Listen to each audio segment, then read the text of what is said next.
Well, what happens when you skip doing one monthly wrap-up? Well, that means you got to do 2 monthly wrap-ups.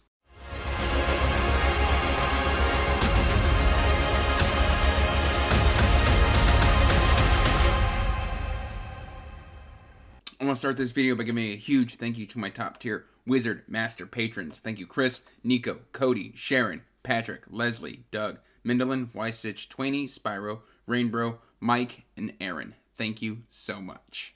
Hey everyone, welcome back to Andrew's Wizard That Reads, and as always guys, I am Andrew, and today I've got my October and my November wrap up here for you. Because I was moving in October, right at the end of October, I did not have time in my schedule to sit down and film my monthly wrap-up, so you are getting it now here in November. But don't worry, I'm also going to be wrapping up November. So yeah, we should probably just jump right in because I've got a lot of books to talk about.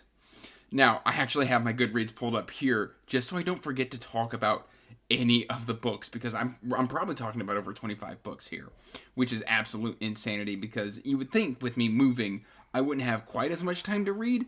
But yeah, no, I had a lot of time for audiobooking. And October was I was the team leader for Team Pennywise over on the Bookish Drummer Discord for the Stephen King readathon. So I was reading some Stephen King. I meant to read more King than I did, and I just couldn't quite get to all of it. But we should just jump right on and do what I did for that readathon. I don't quite remember which book fulfilled each prompt, so we're just going to dive in and talk about what I read. So starting off, we have got Moon Deeds by Palmer Pickering. Palmer is absolutely fantastic. I have to say that because Palmer is one of my patrons, and she's absolutely amazing. Now, Moon Deeds is a very interesting sort of take, and I think I've got this covered in one of my upcoming indie spotlights. But basically, this is kind of a coming-of-age, world at war, alien invasion. Not quite First Contact. Like, First Contact happens in the prologue, and then we kind of jump forward to where the world has moved on, and we are kind of having these two cultures clash with different belief systems. There's kind of, survival and things of that nature. Two siblings coming together after a long distance. It's a great blend of sci-fi and fantasy, and I cannot wait to not only read the sequel, but she's also got a new book coming out here soon as well. So make sure to check out Palmer, because, guys, I enjoyed this one. I gave this one about 4 stars, and I can't imagine not liking Lightbringer more, because this one ends on such a cliffhanger that I think the sequel is going to have a lot of heavy punches. Next up, we have got Bernard Cornwell's Enemy of God. Again, this was Bernard Cornwell's magnum opus. There is nothing really to say bad about the Warlord Chronicles. From the narration by Jonathan Keeble to the way the characters just jump off the page, Durfel, Arthur, Merlin, just all of these characters, which I didn't even know when starting this series that Durfel was a historical figure. I just assumed Durfel was somebody that Bernard Cornwell had made up and then inserted into the life of author. But no, Durfel was a real person, Saint Durfel. And yeah, so there's just so much cool stuff within this series. This is truly a absolute masterpiece. I don't really have anything bad to say about Excalibur or about Enemy of God. Well, I've got one critique for Excalibur, but we'll get to that in the November wrap-up. Next up, we have got Stephen King's Christine. And I had watched the movie in high school years and years and years ago, and now I'm 32 at this point. I think I watched it when I was 18, so it's been a long time since I watched Christine the movie. But I can still tell you that there's a lot of differences between the book and the movie. Just the way that the characters interact, the way that the final confrontation goes down, there's enough differences there where I was just like, you know what, this is an enjoyable read. I do think it was a bit overlong for me, but again, a solid King read is still an enjoyable time. This one was a 4 out of 5 for me, so I did enjoy that one. Now, my least favorite read of the month ended up being a King book, and that is Cujo. Cujo, I did not have a good experience with. My main issue with Cujo is, so there's a bit of history with Cujo, where this is during Stephen King's blackout period, where he was he wasn't remembering due to substance abuse and stuff like that. He wasn't remember writing books. And Cujo feels like it could have been a great story if it was half the length. There just isn't quite enough content here to really justify a full-length novel, in my opinion. I know a lot of people out there love Cujo, and if you do love Cujo, more power to you. For me, Cujo just felt like it was all just super, like a million things had to happen in order for that situation to kind of unfold the way that it does. It's very interesting. Again, I've got, various critiques about the book. We're not here to do a book review on Cujo. I gave this one 2 stars. This is probably one of my least favorite Stephen King books, right up there with Wizard and Glass, which is a huge unpopular opinion, and I'm fully aware of that. You might be able to hear my son in the background. But next up, we have got The Dark Heart of Redemption by Darren M. Hanshaw. I read this as part of I interviewed Darren Hanshaw, and you can click that right up in the cards if you want to watch that. It was a great discussion with Darren Hanshaw about The Engineer and what The Dark Heart of Redemption was going to be about. This felt like a very huge step in a darker and grittier direction versus what we got in his first book, The Engineer. And guys, I just really, really enjoy there's something about the way that Darren Hanshaw writes. It's very matter of fact, where the scenes are going to happen, the interactions are going to happen, and it's just, there's something cool about that, where it can be very abrupt, it can be very sudden, decisions and conversations can just happen, and a lot like life, sometimes there's nothing you can do about it. And so I just love that about Darren Hanshaw's writing. This one's darker, it's grittier, it's more militaristic, and overall, I just really enjoyed this one. I gave this one about a 4.5 out of 5. Not everybody's going to feel that way about this book, but it just resonated with me. Next up, we have another disappointing read for me, and that is Django Wexler's The Guns of Empire. And there was just one specific scene in this book that just hit me the wrong way. It felt tasteless. It felt unnecessary. We are 4 books in to the series, and there's something called Tyrant's Disease. And if you know, you know. I disagree with this. I don't feel it needed to be included. If you've been reading this series, we have LGBTQ plus characters, main characters, and we've been following them for the entire series. And then this concept of Tyrant's Disease is just injected randomly into the story and serves absolutely no purpose to the story. And in my opinion, just detracted from the experience. It shines a light on something that just felt natural in the story, and I disagree with it. I didn't like that. And it has me questioning if I want to continue on with the last book in the series, Infernal Battalion. It was on my TBR. It's currently shelved right now because I'm sitting here thinking, because of the way this book ends, A, I don't know if I like the way we're leaning into it, and B, there's just certain decisions now being made that I find distasteful. So there's that. Next up, we have got The Dead Zone. I guess I read 4 Stephen King books in October. We've got The Dead Zone. I think I gave this one 3 out of 5. A lot of people really enjoy The Dead Zone. I know it's my buddy Jake the Bookish Drummer's favorite Stephen King book. For me, of course, that's Needful Things. I love Needful Things. Dead Zone felt like it was an early kind of precursor to what became in 11/22/63. Now, very different stories, but some of the elements are still kind of similar. And so it just felt like very been here, done that, because I read 11/22/63 first. Some of the elements, the heavy-hitting moments, 11/22/63 did it better. And, I mean, don't get me wrong, the main core of Dead Zone is different. There's just certain, when I was reading this, I was like, that feels like what would eventually show up in 11/22/63 in a different format. And so it just felt kind of like, because if I'd read this first, I'd probably enjoyed it more, I should say. So maybe I'm not giving Dead Zone a fair shake, but to me, the beginning of this book is amazing. And the coma and everything, and just, I really enjoyed those aspects of this book.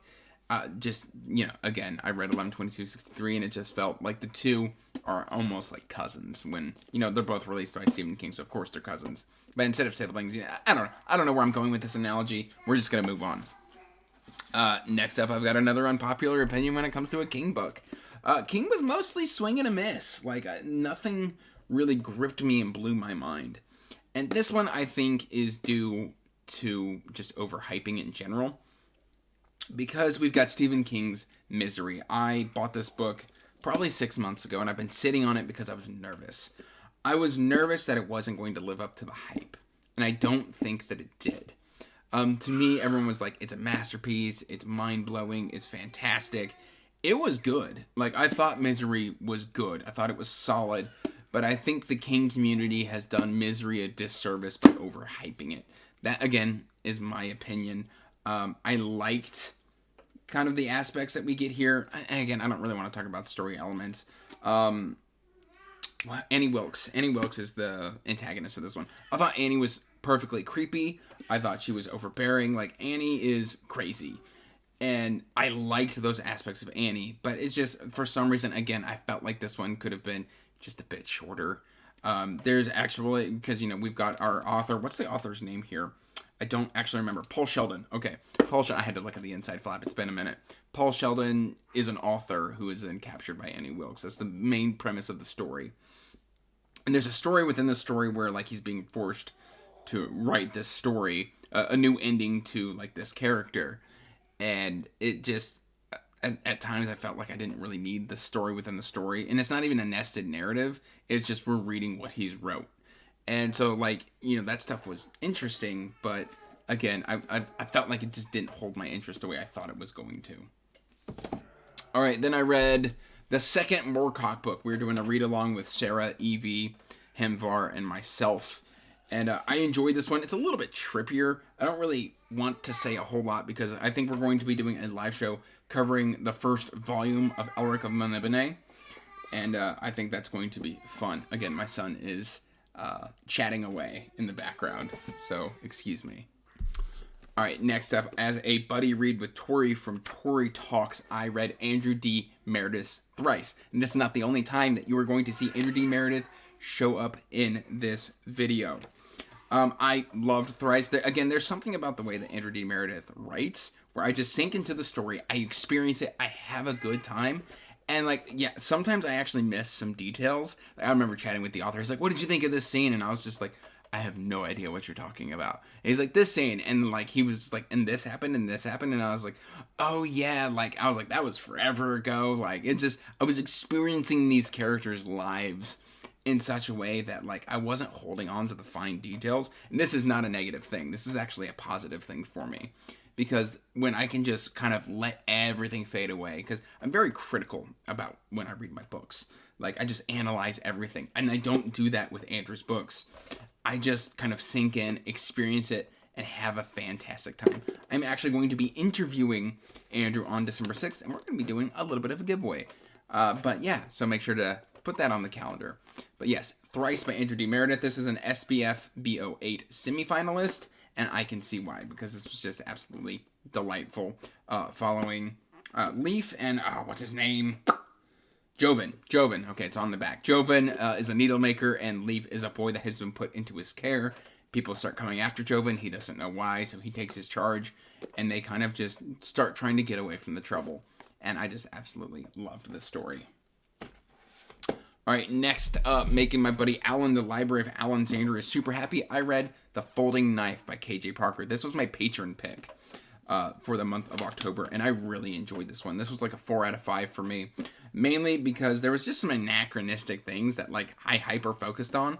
Like, this is, like, supposed to be like a Renaissance-style fantasy world-ish. Like, it's a mismatch. It's not one thing or another. But, like, when they may say phrases like, enough people to make up a hockey team, I kind of hyper-focus on that kind of stuff, and I'm just like, why a hockey team? Like, hockey wasn't invented until the 1800s, so it just feels it feels like a strange inclusion. I think the author's like a hockey fan, which, I mean, fine, if that's what he wants to include in here. It just, sometimes those phrases just kind of grab your attention, and so there was just certain things about that kind of just, I hyper-focus on. Other than that, I cannot wait to read more KJP. All right, and then finally for October, and this is actually a read in the early days of the month, I don't know what's going on here. We've got J.R.R. Tolkien's The Lord of the Rings, Fellowship of the Ring. I really enjoyed coming back to Fellowship. It is, I've had to take a break from the Lord of the Rings, specifically because I loved The Hobbit. Hobbit was a 5-star experience. I think The Hobbit's still one of my favorite books of all time. But The Lord of the Rings, it's a lot drier than I remember, and I've read this story before. It's been a number of years, but Tom Bombadil being a merry fellow is a bit of a hard section to get through, and I understand that people love this story. And I did, by the time I got to the second half of the story, I was having a fantastic time. But that first half, like, I was like, man, this is a little dry, it's a little dated. It's still a masterpiece. I am not detracting from Fellowship, but I tried reading Two Towers in November, and I had to put it down. Mainly because the Battle for Helm's Deep was so short, and like the movies have like replaced my kind of memory of what the story should be. Which, if you remember the movies, the Battle of Helm's Deep is like an hour long. In the books, it's like a chapter. That's it. And so like my timing was all thrown off, and I was like, "What's going on here?" But like the Treebeard parts are like super long, and I was just like, "Okay, like I'm struggling here."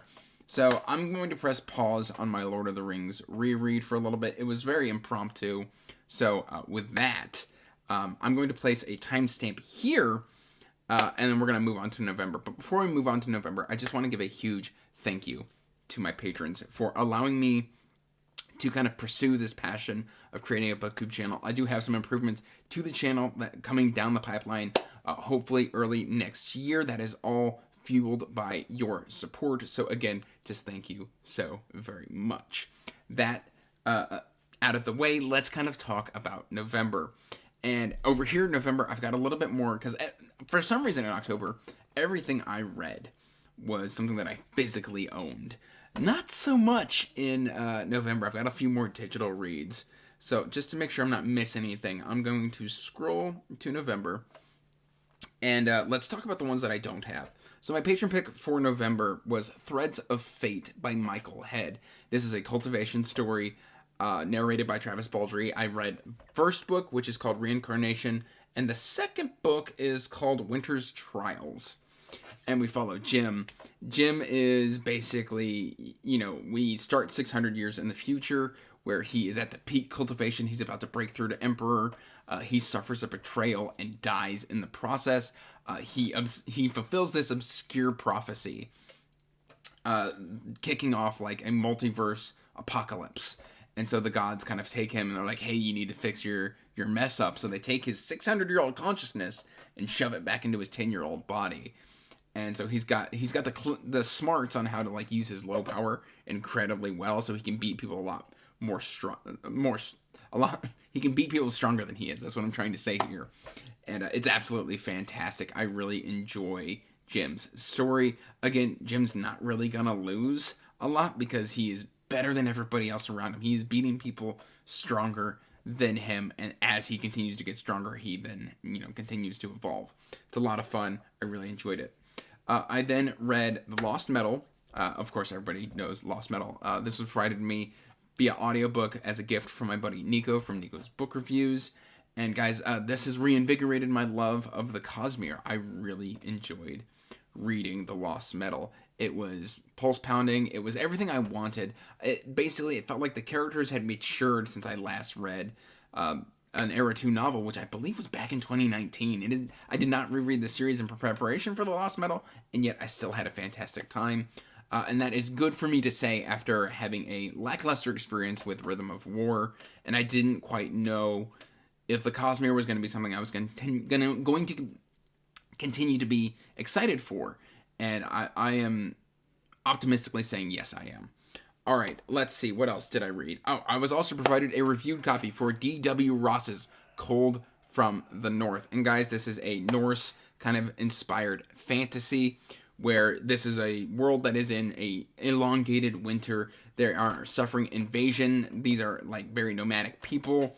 They have a fear of magic, and so magic users are exiled or kind of shunned and looked down upon, if not outright killed. Like, it's very hard to be a magic user. This follows two friends as they kind of struggle. One is the chieftain's son, and they are looking to kind of find a way to end this winter. It was a lot of fun, and I gave it a 4-star rating. For me, it got a 4-star rating because the dialogue descriptors or delivery was always just this person said, this person thought, this person did.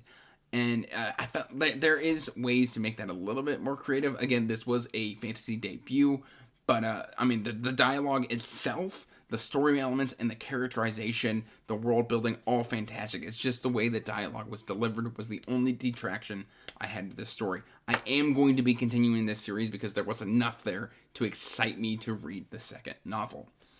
All right, what else did I read? I also did Handful of Souls by Stephen Rice. This one, again, was a lot of fun. I will talk about it more in my indie spotlight. But essentially, Handful of Souls follows a very dysfunctional family. There's something about dysfunctional fantasy that I just enjoy. I really, really enjoy it. And this family, Lily and her sister and their father, Husker, it's a very dysfunctional, very interesting take on fantasy. It was great to explore. So after finishing Handful of Souls, I think we can move on to the physical reads for November. Now, 3 of these are not done yet, but basically it's the holidays. I've got a pocket of time to record, so that's when this wrap-up is getting done. I'm very guilty of this, but luckily, like, these 3 books are going to take me the rest of the month. But first of all, let's get into all of these. Okay, so we've got Gurzel by Anonymous. And this one is kind of, again, you can still hear my son in the background. Gurzel by Anonymous. I really enjoyed this one. Now, the only issue with reading Gurzel right now is I also finished Warlord Chronicles. So I read 2 Arthurian tales side by side, and it's hard not to compare those two. However, I still give this one a 4 out of 5. There are some anachronistic sayings and stuff like that in here, but this is basically a historical dark fantasy Arthurian retelling type of deal. We follow basically Arthur and Merlin, and well, we don't follow them. They're in the story.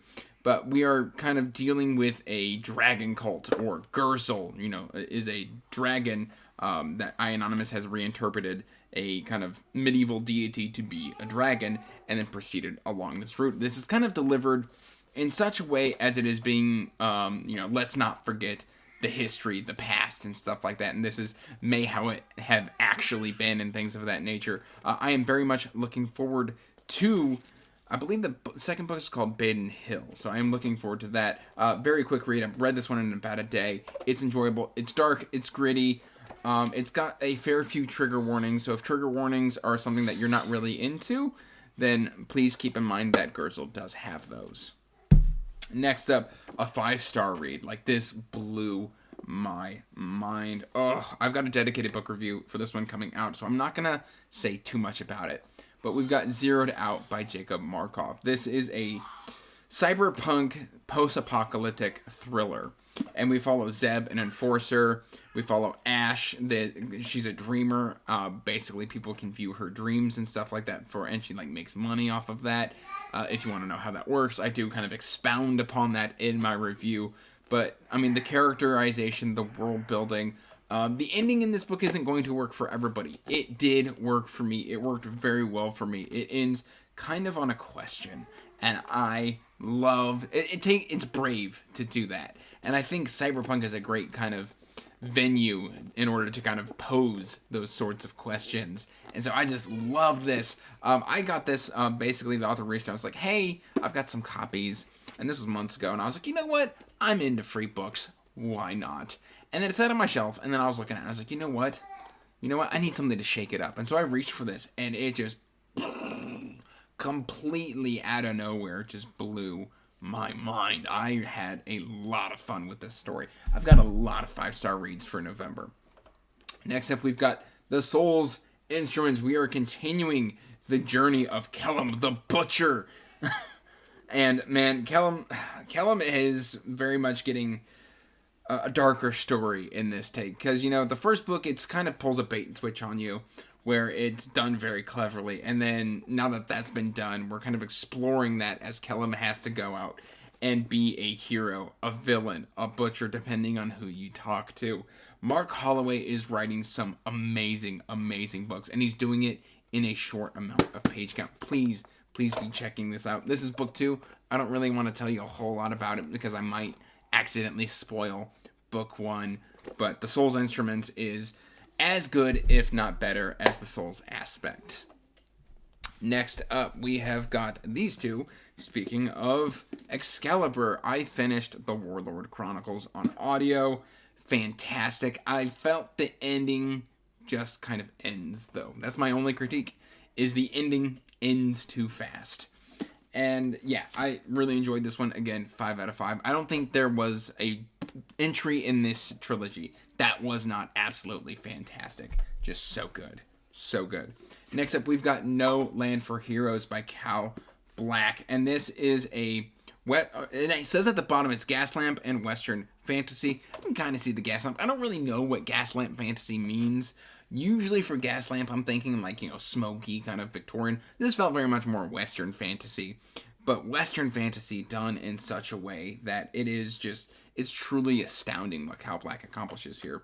We follow, I believe it's Deputy Barry, but I think her first name's Millie. Millie has a very complicated past, and she is very much hiding from that past. She has become a deputy of this kind of abandoned town where that acts as a refugee for women, or disenfranchised women. And so people who are in hiding, people who have like death threats or, sentences of death on them where they may not have done anything wrong, or they were victims, or they just need a place to go. That's kind of what this town out in this just western frontier is doing. And then her past catches up to her. Millie is a war hero. I mean, this is just fantasy AF. I'm talking orcs. I'm talking dragons. I'm talking elves. Like, this book slaps so hard. This is easily, I mean, I had so many 5-star reads. Like, this entire month of November could have just been my Q4 top 10. And I'm going to struggle so hard. I'm going to struggle so hard. Now, I mentioned that you were going to see Andrew T. Meredith again. And basically that's because I read Deeper Faith and I read Seeds of Hope. Now, these are currently unpublished. And that is because he has gone and republished them as Deathless Beasts. And this includes, hold on, where did I put it? Popping back into frame. Popping back down. Popping it back into frame. Okay. We have got, basically, these 3 books are now this book. And coming out here shortly will be The Bone Shroud. And again, December 6th, I will be talking with Andrew D. Meredith here on my channel about this book. Guys, this is just absolutely fantastic. Great reads. Please be checking out Andrew D. Meredith. It is something truly special. All right, I then read Creatrix of Strife by D.C. Allen. And this is a very short novella. There's a lot of teenage rebellion. There's a volcano subterranean death cult. There's just all sorts of stuff going on in this book. I give it a 4 out of 5. Mainly, I'm not huge into teenage rebellion, but it's presented in such a way that it's entertaining. It's awesome. And it's just in this tiny little package with a very awesome, cute, I don't want to say cute, but very awesome cover. I really enjoyed this one. 4 out of 5. And then, of course, I read Path of Daggers, and this is the first Wheel of Time book, I think, to gain a star upon reread, during my current reread, I should say. Really enjoyed it. I'm hoping, again, to finish Winter's Heart by the end of the month. This is one I haven't started yet. This is one of the 3 I was mentioning like 6 minutes ago. Guys, like, I've read Winter's Heart like 4 or 5 times. I already know what I'm in for. Never done it on audio. Don't get tongue-tied, Andrew. Okay, I know we've been talking for a long while. Deep breaths. All right, we got 2 more books to talk about. We have got Speak the Nightbird by Robert McCammon. This is Matthew Corbett, book 1. And this is set in like early, I would say late 1600s. 1700s? Early 1700s, late 1700s, 1699. Oh, no. My brain is not, it's not doing the thing. This is in 1699 in the Carolinas, where basically D.C. Allen's the previous book I talked about. Matthew Corbett, there we go. Matthew Corbett is a scribe to a magistrate. They have been called to a kind of struggling town, Port Royal, I believe is what it is called, to deal with accusations of there being a witch. And basically there's a deeper mystery going around. There's a lot of character work done in this book. I mean, it's, I think, 850 pages. 792 pages. I was off a little bit, but this is a big, thick book. I'm a little further than this bookmark would imply because I've been reading all day and I just haven't had a chance to move the bookmark. But guys, this one is probably going to be a 4.5 or a 5-star read for me. There's one character in here who's a bit hammy. But, you know, other than that, like, he's really the only drawback to the story. But there's some great stuff in here. It's historical fiction. I should clarify that. It's a historical fiction mystery. But basically Matthew's goal is to figure out if this woman is in fact guilty, if she is in fact a witch, or if there's just something weird going on in this town. And finally, the last book that I am going to talk about is an absolute banger, and that is Divinity's Twilight Rebirth. I'm about 40% into this book right now. And I'm going to tell you what, this is like epic high fantasy. Like, it reminds me of like Sanderson's battle sequences, but it's got a different sort of structure. We've got multi-POV. There's like deep history. This is one of the rare books where we start 700 years prior to the start of the story, where it's epic fantasy. This is very much sword, sorcery, magic, battles, shields, and, you know, gorgets and stuff like that. And then when we jump back, it's 700 years later, and technology has moved on to the point where we're in kind of an industrial revolution, steampunk sort of environment where they're still using swords and stuff like that. They still fight with swords. They still do that, but there's also airships and things of that nature. It just works. Guys, this one is currently blowing my mind with how good it is. This has been on my shelf for a couple months now. But, like, if you guys aren't reading this, like, this only has, I think, like 90 reviews on Goodreads and maybe 112 ratings, which is just absolute insanity. This stuff is just epic high fantasy at its best. And I mean, there's just a deeper mystery. Basically, it starts in the prologue with 3 brothers of very high magical capability, with, you know, 2 brothers versus one who has kind of gone off the rails. And he's like, hey, I have the answer to solve the world's problems, but it requires me to be all powerful. And they're like, hey, you probably shouldn't be doing that because you're doing some messed up stuff with your power. And then we jump forward 700 years where each brother now has a nation founded under their name and stuff like that. And we're kind of dealing with the ramifications of these countries still being at war. And it's just so freaking good. That said, guys, that is really all I have got here for you. I apologize for talking for this freaking long. But guys, that's all I've really got for you. So till next time, peace out. Stay magical. Bye. And as always, I want to give a huge thank you to my patrons.